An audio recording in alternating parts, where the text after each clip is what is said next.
In this video, I'll show you how to add a newsletter block to your Squarespace website so you can start collecting email addresses and growing your audience.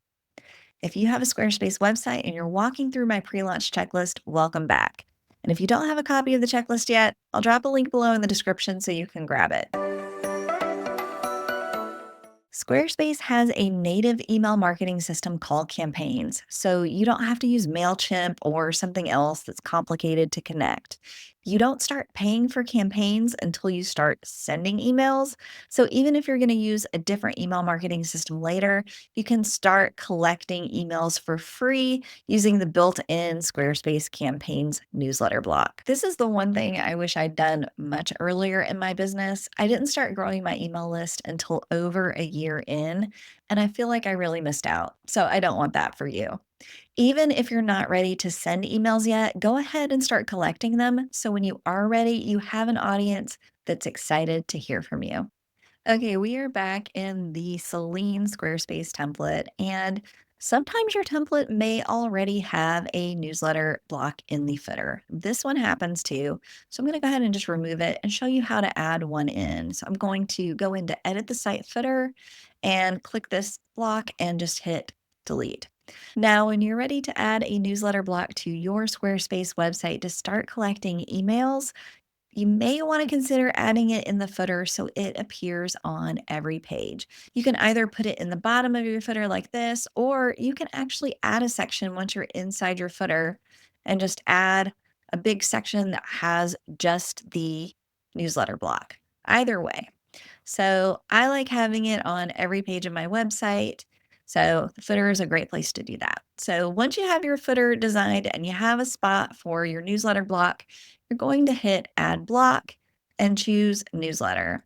Now I'm going to drag this over and you'll see it doesn't look as good as it did before. So let's go ahead and hop into styling it.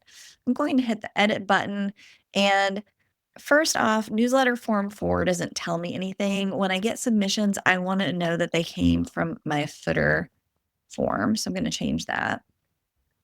The title, this is what appears at the top, and I'm going to have it say subscribe to our newsletter. And then I'll leave this the same. Sign up with your email address to receive news and updates. You can have a little disclaimer at the bottom, but sometimes I feel like that just takes up extra space. And then you'll see there is a sign up button here.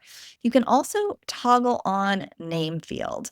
Now, this is kind of a can of worms with Squarespace at the moment. I hope that they're working on this. Right now, you have to have the ability to allow someone to enter in both their first and last name in the system.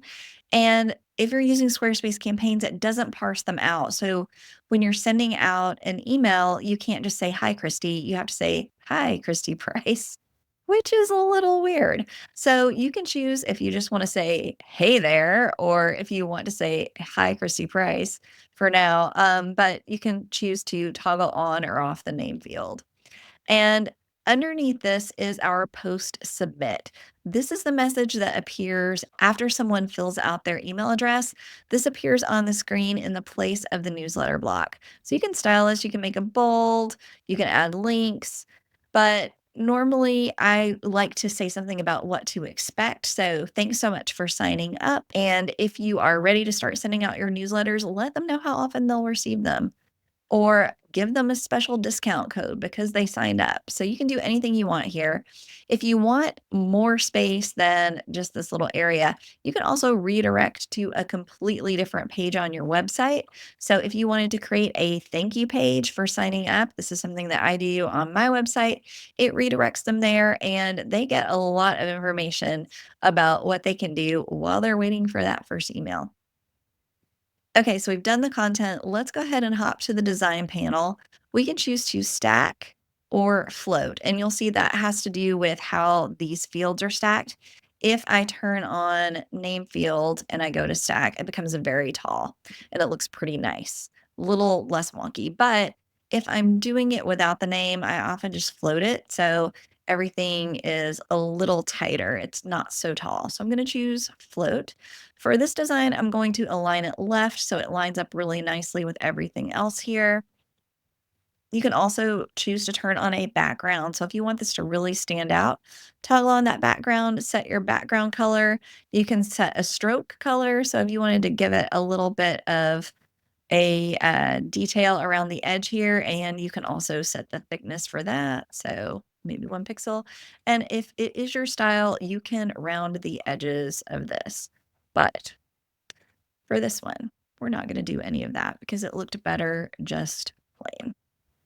All right, don't worry about the rest of this. And next for storage, this is important because this is how you're going to choose where the information goes.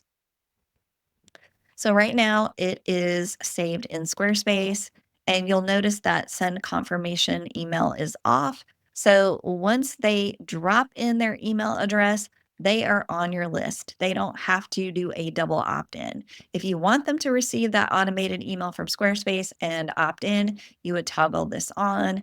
And I do recommend leaving on Google reCAPTCHA that cuts down on spam. It's not something that you see here, so it's not ugly or anything. I just leave that running. And one other thing you'll notice here is that if you wanted to set up a mailing list inside Squarespace campaigns, you could add people to that particular mailing list. This comes in handy if you're going to be automating emails to that person once they've joined. So, for example, if I have a lead magnet that I want to deliver to people who sign up on a particular newsletter block, I would create a mailing list, create automations that are attached to that. And then on that particular newsletter block, I would select a mailing list here. But you don't have to have that. If you are just getting started and you're just collecting emails, this is fine. So let me show you next where to view the subscribers once you have them. So we're going to hop over to contacts,